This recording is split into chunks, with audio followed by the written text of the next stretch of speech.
Hello everyone, আজকে আমি ব্লগটা শুরু করছি এই শ্রাবণ মাসের বৃষ্টি দিয়ে। প্রচণ্ড বৃষ্টি, আর এরকম বৃষ্টিতে যদি ব্লগ না করি বা তোমাদেরকে না দেখাই তাহলে কি আর ভালো লাগে?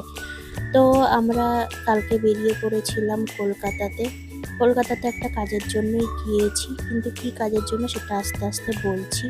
তো দেখো প্রচণ্ড হারে বৃষ্টি হচ্ছে, গাড়ির মধ্যে আমরা বসে আছি, আর এখানে আমার বর গাড়ি চালাচ্ছে। তো খুব একদম গম্ভীরভাবে নিয়ে যাচ্ছে আমাকে গাড়িতে করে।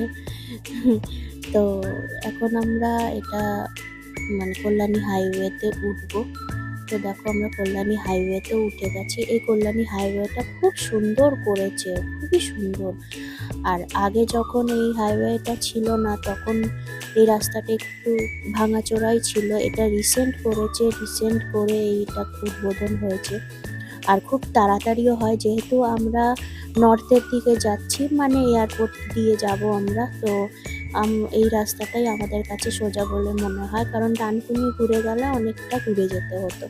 এবার আকাশটা দেখো এত সুন্দর লাগছে, এই বর্ষাকালের আকাশ দেখতেও ভালো লাগে, কোথাও নীল কোথাও কালো, এদিকে বৃষ্টি হচ্ছে আর এত সুন্দর লাগছে পুরো এরিয়াটা। দেখো এইদিকে কালো আর সামনের দিকে নীল, আর হাইওয়ে ফাঁকা, কি ভালো যে লাগে। আর এই দেখো আমরা কলকাতায় ঢুকেও পড়েছি, এটা এয়ারপোর্ট চত্বর। আমরা এয়ারপোর্টে, আমার বাঁ পাশে আছে এয়ারপোর্টের আমি ছবি নিতে গেছিলাম কিন্তু আসলো না ভালো। তো এটা এয়ারপোর্টের দিক দিয়ে, মানে একদম এয়ারপোর্টের সামনে দিয়েই আমরা বেরোচ্ছি। এই যে বাঁ হাতে এই রাস্তাটা এয়ারপোর্টের দিকে চলে যাচ্ছে, মানে এয়ারপোর্টে ঢুকে যাবে, এই পুরোটাই এয়ারপোর্ট চত্বর বলে এটাকে। তো আমরা এখান দিয়ে যাচ্ছি। তো আমরা এখন একটা ফ্লাইওভার নিয়েছি, আর এটা এয়ারপোর্ট ছেড়েই আমরা এসেছি ফ্লাইওভার। এই ফ্লাইওভারগুলো দিয়ে যেতেও খুব ভালো লাগে, তার কারণ এখান দিয়ে বড় বড় বিল্ডিং, সুন্দর সুন্দর বাড়িঘর দেখাও যায়। আমার পার্সোনালি খুব ভালো লাগে। আর কলকাতার সাথে আমার একটা আলাদাই সম্পর্ক, আলাদা একটা টান আছে এর ওপরে, কারণ এর অনেক ইতিহাস আছে আমার জীবনে।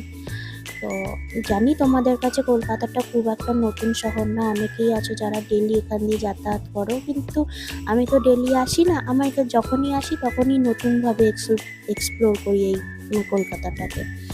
তো আমরা এই দেখো বড় বড় বিল্ডিং দেখে আমি বললাম যে একটা ভিডিও করে নিই। ভাবছি এই উঁচু তলায় যারা থাকে একদম টপে, তাদের কাছে আকাশটা দেখতে কতটা ভালো লাগে, যারা ওখানে থাকে।